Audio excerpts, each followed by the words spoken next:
오늘은 왕이 들어가시도다 라는 제목으로 하나님의 말씀을 증거하도록 하겠습니다. 4월 11일은 이제 국회의원 선거일입니다. 본격적인 선거운동이 시작되었습니다. 각 후보들이 선거 유세를 하느냐고 온통 세상이 시끌벅적합니다. 그래도 도롱동으로 이사와서 참 좋은 것 하나가 있습니다. 그것은 이 선거 유세 기간에 편안하게 잠을 잘 수 있다는 것입니다. 무슨 말이냐면 전에 살던 곳은 집 옆이 바로 지하철역이었습니다. 그래서 각 정당의 후보들 유세차들이 상시로 대기하고 아침 시작부터 저녁 늦은 시간까지 계속해서 시끄럽게 떠들어대서 오죽하면 제가 제일 조용한 후보 찍어주나 이렇게 마음먹을 정도였습니다. 그리고 선거가 끝나고 나면 저희 아이가 한 몇 달은 각 후보들의 그 유세송이 있지 않습니까? 그걸 흥얼흥얼 하고 다녔습니다. 정말 누구를 뽑아야 할까요? 어떤 분이 오늘은 4월 1일 만우절, 대한민국 무개명 정치가들은 1년 내내 만우절 이런 말을 하시더라고요. 선거철이 되면 무수히 많은 공약을 내걸며 다 지키게 나가고 약속하는 정치인들. 그러나 당선이 되고 나면 까마귀 고기를 먹었는지 하나도 기억하지 못하는 그러한 정치인들을 보게 됩니다. 정말 4년 내내 만우절로 지내는 거짓말로만 가득한 그런 사람들, 우리는 이제 더 이상 뽑아서는 안 될 것입니다. 정말 요즘 정치 너무 어렵습니다. 당을 보고 뽑자니 그러지도 못하겠고, 사람 보고 뽑자니 그러지도 못하겠고, 진퇴양난의 위기 속에서 그래도 옥석은 가려야 하지 않나 하는 생각을 하니까 더더욱 힘든 것 같습니다. 학연, 지연 등으로 우리는 사람들을 세워서는 안 됩니다. 이제는 이것에서 벗어날 필요가 있습니다. 그리고 믿는다고 무조건 뽑아서도 안 됩니다. 정말 잘 믿는지 확인해 봐야 합니다. 성경은 성도들의 정치 참여에 대하여 순종과 기도를 요구합니다. 로마서 13장 1절 2절에서 바울은 권세자들에게 복종하라 이렇게 말합니다. 왜냐하면 모든 것은 하나님으로부터 나지하는 것이 없기 때문이다 라고 말합니다. 또한 디모데전서 2장 1절 2절에서는 임금들과 높은 지위에 있는 사람들을 위해서 기도하라고 말합니다. 왜냐하면 그들을 위해서 기도해서 그들을 통해 안정되면 성도들이 신앙생활하는데 어려움이 없지 않겠느냐. 그래서 성도들의 신앙생활을 할 수 있도록 바로 정치인들을 위해서 기도하라고 바울은 권면하고 있습니다. 이러한 성경 말씀을 종합해 볼 때 성도들이 정말 좋은 정치 지도자들을 뽑아야 합니다. 모든 권세는 하나님께로부터 난다고 했는데 우리가 만약 잘못 뽑으면 그들도 하나님께서 세우신 자들로서 만약 그들이 죄를 범하고 악을 행하면 하나님의 영광을 가리게 되지 않겠습니까? 그러므로 우리는 하나님의 뜻에 순종하며 바르게 정치할 수 있는 사람들을 세워야만 합니다. 그래서 그들이 올바로 정치할 수 있도록 늘 기도해야 하는 것이죠. 이것이 정치에 대한 성도들의 자세인 것입니다. 그렇다면 어떤 사람을 뽑아야 할까요? 어떤 사람 뽑아야 정말 잘 뽑는 것 같을까요? 오늘 말씀을 통해서 우리는 예수님과 같은 사람이 세워져야 한다는 것을 알 수 있습니다. 여러분 오늘 말씀을 통해서 우리 모두 예수님과 같은 좋은 사람들이 이 나라를 다스리는 그러한 정치인들로 세워지는 은혜가 있기를 간절히 소망합니다. 오늘은 종려주일입니다. 종려주일이라는 것은 예수님께서 인류를 구원하시기 위해 십자가의 대속의 죽음을 죽기 위해서 예루살렘 성에 입성하신 것을 기념하는 날입니다. 오늘 본문은 이렇게 십자가에 달려 대속의 죽음을 죽으신 예수님, 그 예수님이 예루살렘 성에 고난받으시기 위해서 들어가는 모습이 기록되어 있습니다. 유대인들은 예수님께서는 유대인들에게 고난받으시고 십자가에 달려 돌아가시기 위해 이제 예루살렘으로 제자들과 함께 가고 계셨습니다. 감람산이라는 곳에서 이제 멈춰서게 되셨는데 이 감람산은 바로 예루살렘 성 바로 앞에 있는 아주 가까운 거리에 있는 곳이었습니다. 그곳에서 예수님께서 두 제자들을 불러서 이렇게 말씀하십니다. 너희는 맞은편 마을로 가서 한 번도 사람이 타지 않은 멍에를 매지 않은 나귀 새끼를 끌고 와라. 만약 누가 왜 그러느냐고 묻거든 주께서 쓰시겠다라고 대답하고 가져오라. 이렇게 말씀하십니다. 이에 두 제자가 이제 맞은편 마을로 가서 예수님이 말씀하신 대로 들어가 보니까 나귀 새끼가 매여 있었어요. 그래서 그것을 끌고 오려고 하니까 주인이 나타나서 아니 왜 남의 나귀 새끼를 끌어갑니까? 라고 묻자 예수님이 말씀하신 대로 주께서 쓰시겠다라고 제자들이 대답했습니다. 그러자 주인이 아무 말도 하지 아니하고 순순히 그 나귀 새끼를 제자들에게 내어주었습니다. 본문을 읽다 보면 이상한 점이 발견됩니다.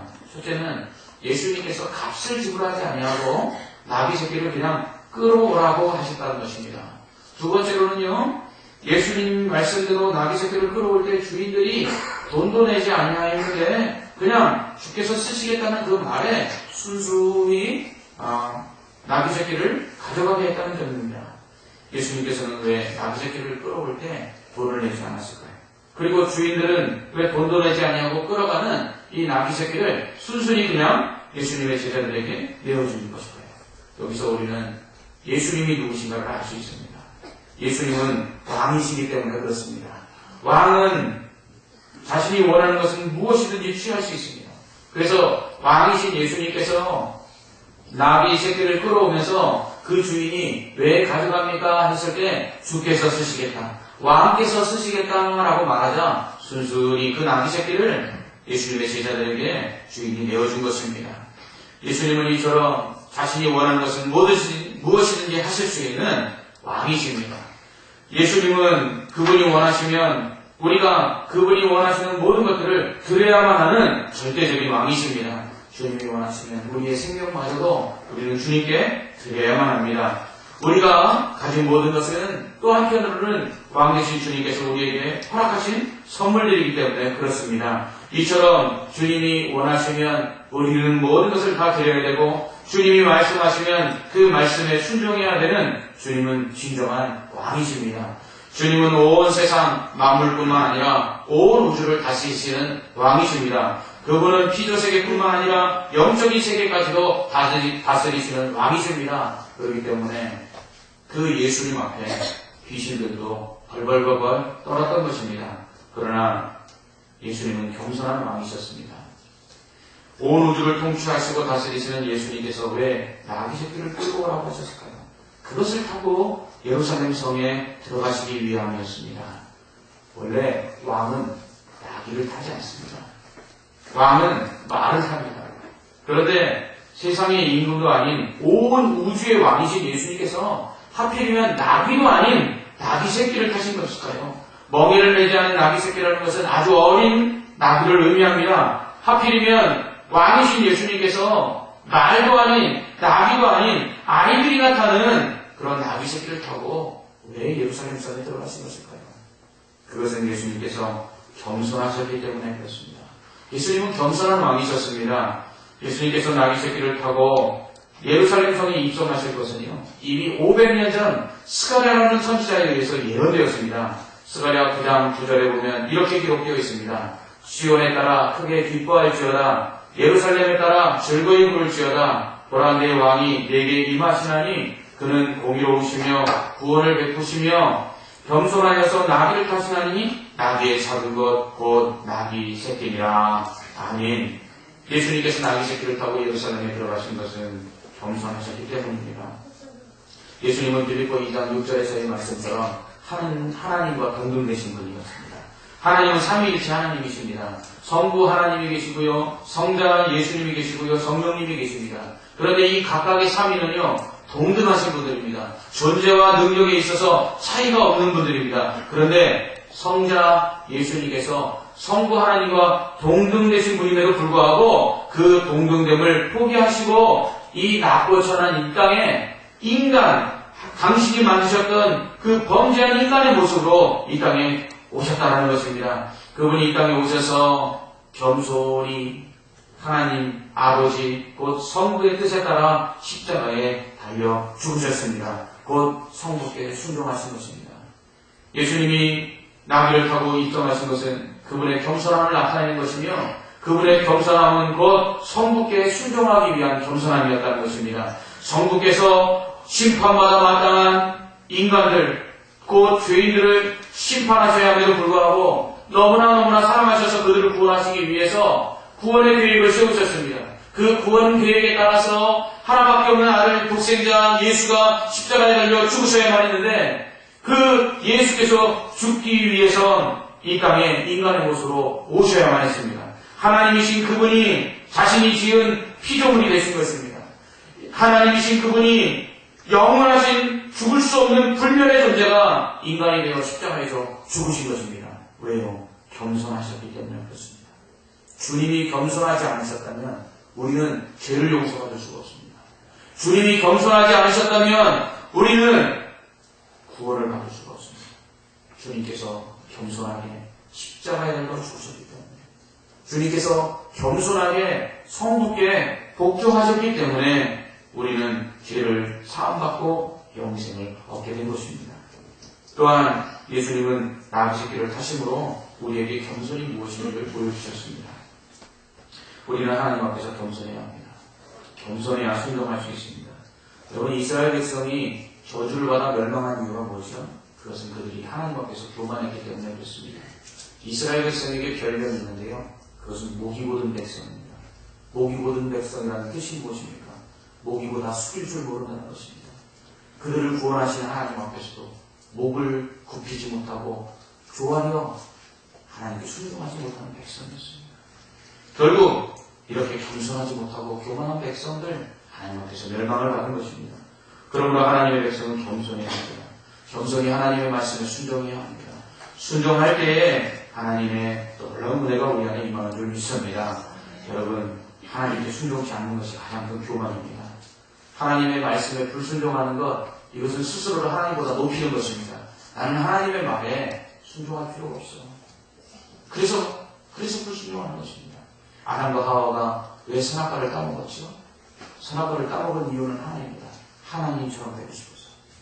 하나님 말씀에 불순종하는 그 순간 우리는 하나님처럼 되고 싶어하는 교만을 드러내는 것입니다. 그래서 겸손하지 못하면 순종할 수가 없습니다.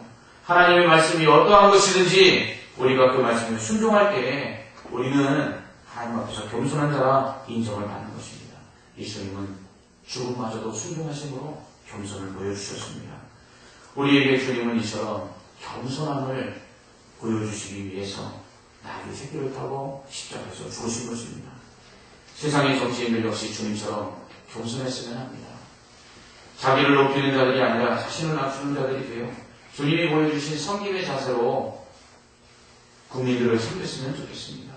주님은 우리에게 겸손하여 섬기라고 말씀하십니다. 그것이 높임을 받는 길이라고 말합니다. 누구든지 높임을 받고자 하는 자는 낮아지라고 말씀하셨습니다. 이것이 주님께서 보여주신 섬김의 리더십입니다. 오늘날 세상에서도 섬김의 리더십이 강조되고 있습니다. 그러나 정작 섬김의 리더십을 보기란 쉽지가 않습니다. 모두 자기의 이익과 욕망을 위해 다른 사람을 이용하려고 하지, 다른 사람을 위해 자기 것을 내어놓고 희생하려는 섬김의 모습을 보여주지 못하고 있습니다. 여러분, 겸손한 자가 세워져야 합니다. 선거철만 되어 국민들 앞에서 머리를 조아리는 자가 아니라 당선이 되고 난 다음에도 국민들을 주인처럼 섬길 수 있는 겸손한 자들이 세워져야 합니다. 주님처럼 나귀 새끼를 타는 사람이 세워져야 합니다. 국회의원들이 왜 그렇게 좋은 차를 타고 다니는 것일까요? 국회의원들 가족 중에 외제 수입차를 타는 사람들이 그렇게 많다고 합니다. 물론 차로 그 사람을 평가할 수는 없지만 나귀 새끼를 타고 예루살렘 성에 입성하신 예수님을 본다면 그가 타는 차로서 그 사람의 겸손도를 평가할 수 있지 않을까 하는 생각을 해봅니다. 그런 면에서 저는 참 겸손한 사람이 아닐 수 없습니다. 아시는 분은 웃으시고 모르시는 분은 무슨 소리 나왔을 것입니다. 20세기 예수라 불리운 수발처 박사는 아프리카 거민들은 랍바네데 병원에서 죽어가는 생명을 위하여 모든 것을 바쳤습니다. 한 번은 부족한 자금을 모금하기 위해 고향으로 돌아가고 있었습니다. 그때 고향역에는 많은 친척, 친지와 동료들이 오랜만에 고향에 오는 그를 맞이하기 위해서 여행하고 있었습니다. 열차가 도착할 때에 맞으러 나온 한인객들은 1등 칸에서 그가 내릴 것이라 생각하고 1등 칸이 멈춰서는 플랫폼에서 그를 맞이하려고 기다리고 있었습니다. 그러나 1등 칸에서 그가 내리지 않았습니다. 혹시 1등 칸에 자리가 없어 2등 칸에 탔나 하고 2등 칸을 보았습니다. 그러나 2등 칸에서도 주가의 전 모습은 보이지 않았습니다. 맨 나중에 모든 사람이 다 내리고 마지막 3등 칸에 시골에서 장바구니를 들고 또 짐을 지고 내리는 노동자들이 나타나는 그러한 3등 칸에서 슈가이처 박사가 내리고 있었습니다. 영적객들은 달려가서 박사에게 왜 3등 칸을 타고 왔냐고 불평하는 불평을 서로 모았습니다. 그러자 슈가이처 박사는 웃으면서 이렇게 말했습니다. 4등 칸이 있어야지요. 사람들은 겸손한 사람에게 머리를 숙입니다. 사람들은 겸손한 사람을 존경합니다. 우리는 주님처럼 겸손해야 합니다. 또한 주님처럼 겸손한 사람이 세워져야 할 줄 믿습니다. 세 번째로 예수님께서 나귀새끼를 타고 예루살렘 성에 입성하심으로 예수님은 약속된 구원자이심을 보여주셨습니다.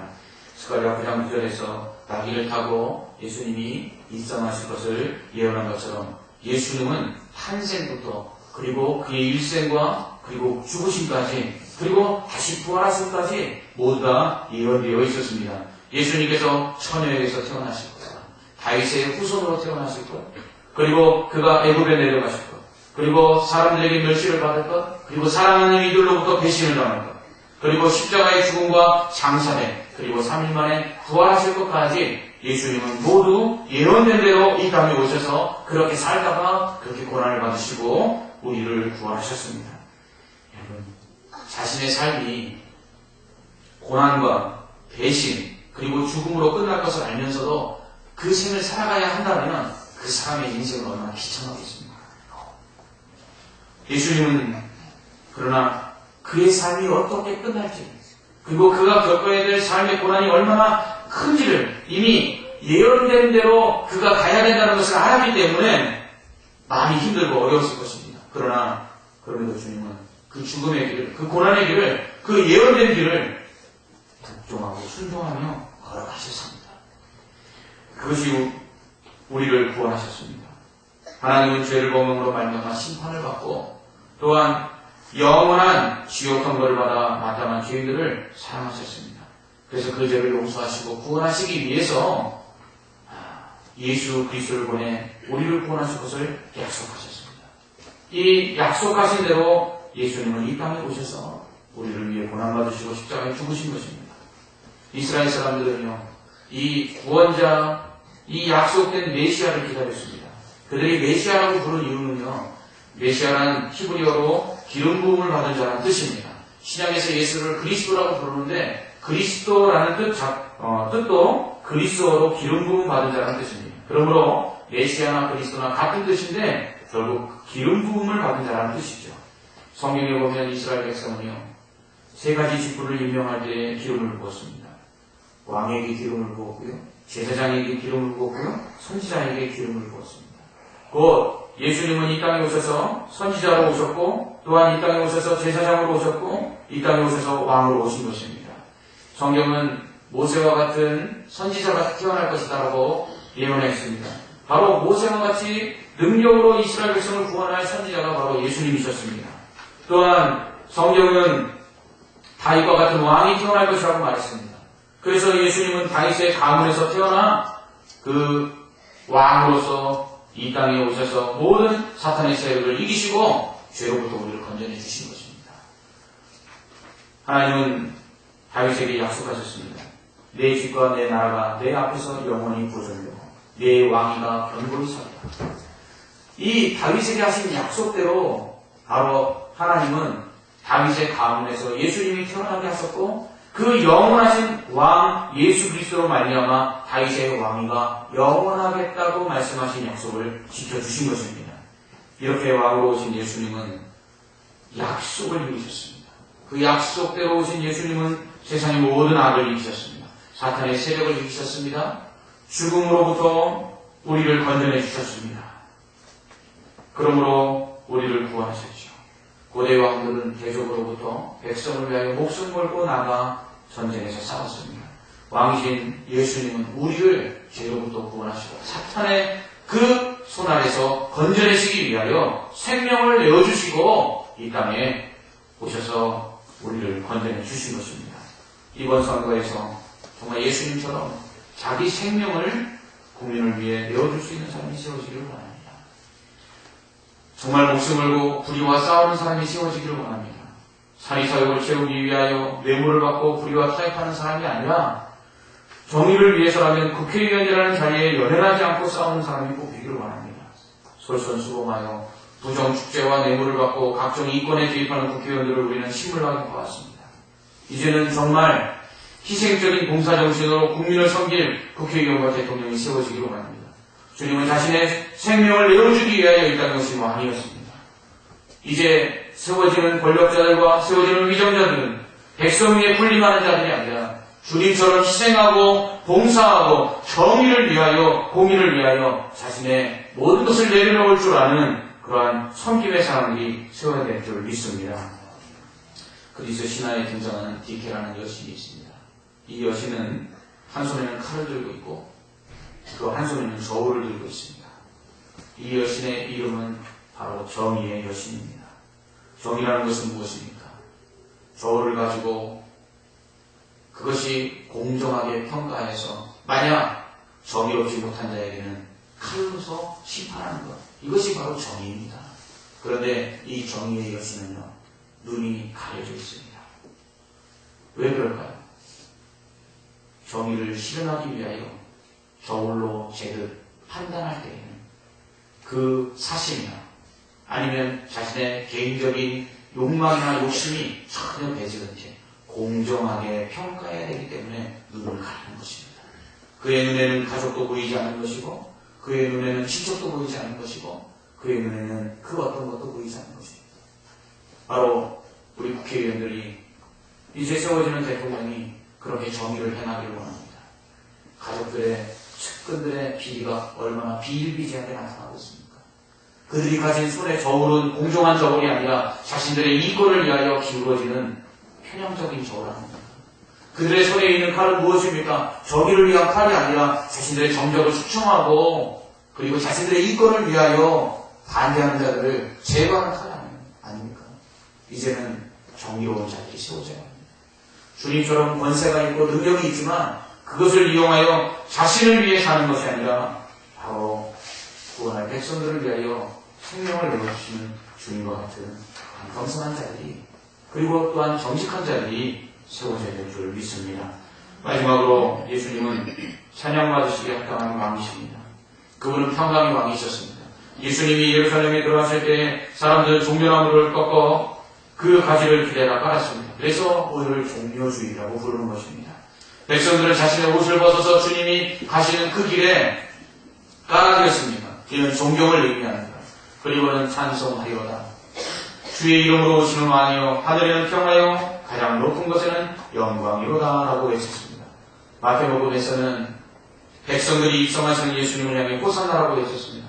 호산나는 우리가 구하노니 우리를 구원하소서 라는 뜻입니다. 구원자로서 오신 예수님은 이처럼 찬양받기에 합당하신 분이십니다. 이렇게 백성들이 예수님을 찬양하자 바리새인들이 예수님을 향해서 말합니다.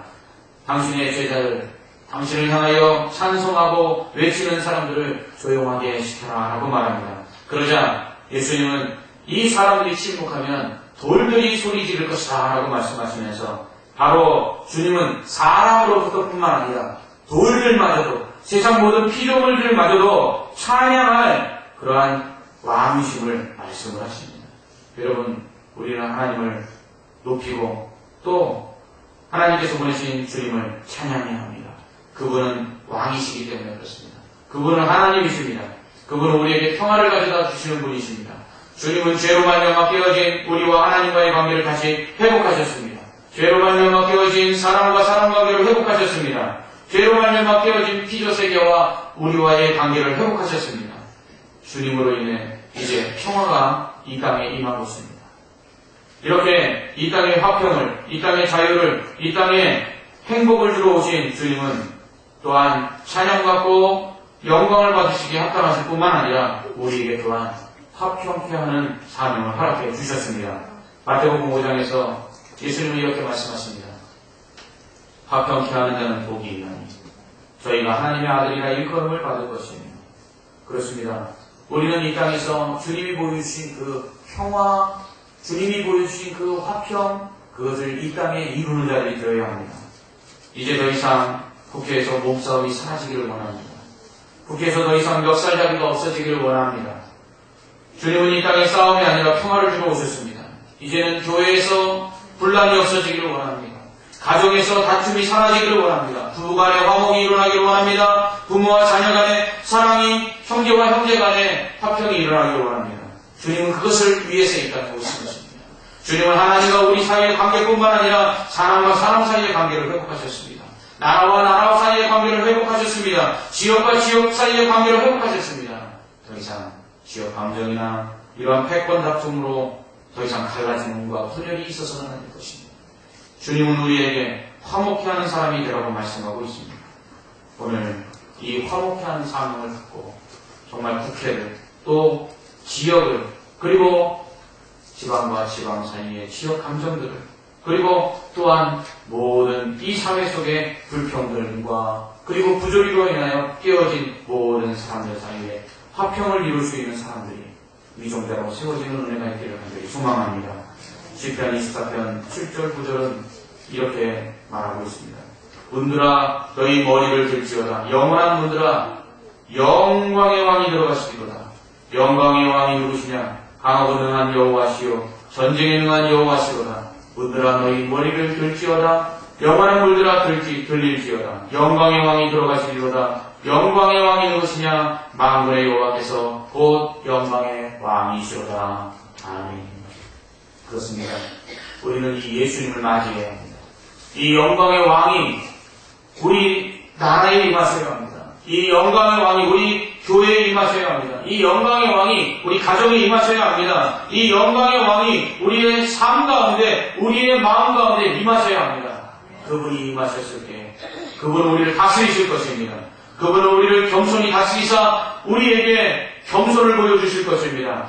우리를 다스리사 우리로 정의를 위하여 우리를 희생하도록 하실 것입니다. 우리에게 임하사 우리로 하여금 세상 가운데서 화평을 이루도록 만드실 것입니다. 여러분 이 영광의 주님이 국회에도 들어가시기를 원합니다. 청와대에도 들어가기를 원하십니다. 그러한 일이 일어나도록 기도하시기 바랍니다. 그리하여 이 땅에 세워진 위정자들이 그 평강의 왕을 따라 화평을 이루고 그 겸손의 왕을 따라 겸손하며 그 희생의 왕을 따라 이 땅 가운데서 자신의 모든 것을 국가와 국민을 위해 희생함으로 말미암아 이 나라가 주님이 다스리는 나라와 같이 평안하고 그리고 주님이 다스리는 나라와 같이 은혜가 넘치는 복된 나라가 되기를 간절히 소망합니다. 기도하겠습니다. 하나님 아버지, 이제 4월 10일 총선이 얼마 남지 않은 이제 오늘 종료주일을 맞이하여 주님께서 예루살렘 성에 입성하신 모습을 통해 우리에게 어떠한 위정자들이 세워져야 할지 말씀을 통해 묵상해 봅니다. 하나님, 주님처럼 겸손한 자들이 세워지게 하여 주시옵소서. 주님처럼 희생하는 자들이 세워지게 하여 주시옵소서. 주님처럼 정의를 세우는 자들이 세워지게 하여 주시옵소서. 그리함으로 말미암아 향후 4년 아니 그 이후에도 계속해서 세워진 위정자들을 통해 이 땅에 주님이 주시는 평화가 넘쳐나게 하여 주시옵소서. 예수님 이름으로 간절히 기도하옵나이다. 아멘.